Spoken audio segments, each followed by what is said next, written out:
Rajkot Jetpur 6 lane હાઈવેની નિર્માણ કામગીરી શરૂ છે અને દરરોજ લાખો વાહન ચાલકોને અનેક મુશ્કેલીઓનો સામનો કરવો પડી રહ્યો છે. આની અગાઉ જનહિત હાઈવે આંદોલન સમિતિ દ્વારા નેશનલ હાઈવે ઓથોરિટી અને કલેક્ટર ઓફિસે ઘેરાવ કરી અને અમે લાખો વાહન ચાલકોનો અવાજ બન્યા હતા. આજે અમે નેશનલ હાઈવે ઓથોરિટીના નિંદ્રામાંથી જગાડવા માટે હાઈવે ઉપર ચક્કાજામ કરીને જનાક્રોશ ઠાલવ્યો છે.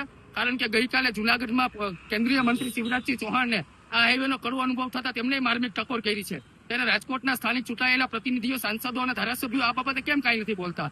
દરરોજ કલાકોનો ટ્રાફિક ચક્કાજામ, અકસ્માતોની હારમાળા, બિનકાયદેસર ટોલ વસૂલાત અને જ્યાં જોવો ત્યાં ખાડાઓ, દરરોજ આ રીતના અનેક પ્રકારની વાહન ચાલકોને રાજકોટ અને જેતપુર હાઈવેનું નામ સાંભળતા જ માથાનો દુખાવો શરૂ થાય. તેમ છતાં તંત્ર, કલેક્ટર તંત્ર, નેશનલ હાઈવે ઓથોરિટી માત્ર ફોટો સેશન કરે, કોઈ જાતનું ગ્રાઉન્ડ ઉપર વાહન ચાલકોને કોઈ ફાયદો નથી. ખૂબ જ શરમજનક બાબત કહેવાય. રાજકોટ જેતપુર હાઈવે ઉપર પૂરો તમે 150 કિલો ટોલ વસૂલો તો જામનગર, અમૃતસર, ભારતમાલા હાઈવે ઉપર બિસ્માર રસ્તાને લીધે તમે ત્યાં ટોલ વસૂલાત સ્થગિત કરતા હોય તો હાઈવે ઉપર શા માટે નહીં? સંપૂર્ણપણે આ બંને ટોલ પ્લાઝાઓ બિનકાયદેસર છે. આજે અમે હાઈવે ઉપર ચક્કાજામ કરી અને અમે અમારો વિરોધ દર્શાવ્યો છે. આવનારા સમયની અંદર ટોલ પ્લાઝાઓ ઉપર અમારા કોંગ્રેસના પ્રદેશના નેતાઓ સાથે વિરોધ કરવાના છે. જ્યાં સુધી રોડ નહીં ત્યાં સુધી ટોલ નહીં. આ સૂત્ર અમે સાર્થક કરીને રહેવાના છે. અને ક્યાંક ને ક્યાંક ગુજરાતના અને જે સૌરાષ્ટ્રના મોટા ભાજપના સ્થાનિક ચૂંટાયેલા પ્રતિનિધિ છે તેમને આ ડૂબી મરવું જોઈએ.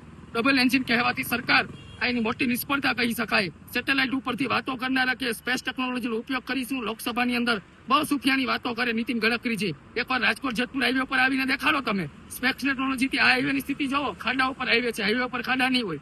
ડૂબી મરવું જોઈએ તંત્રએ અને ખોટી રીતના વાહન ચાલકો પાસેથી ટોલ વસૂલાત આ કોઈ દિવસ કદાપી ચલાવી હોય.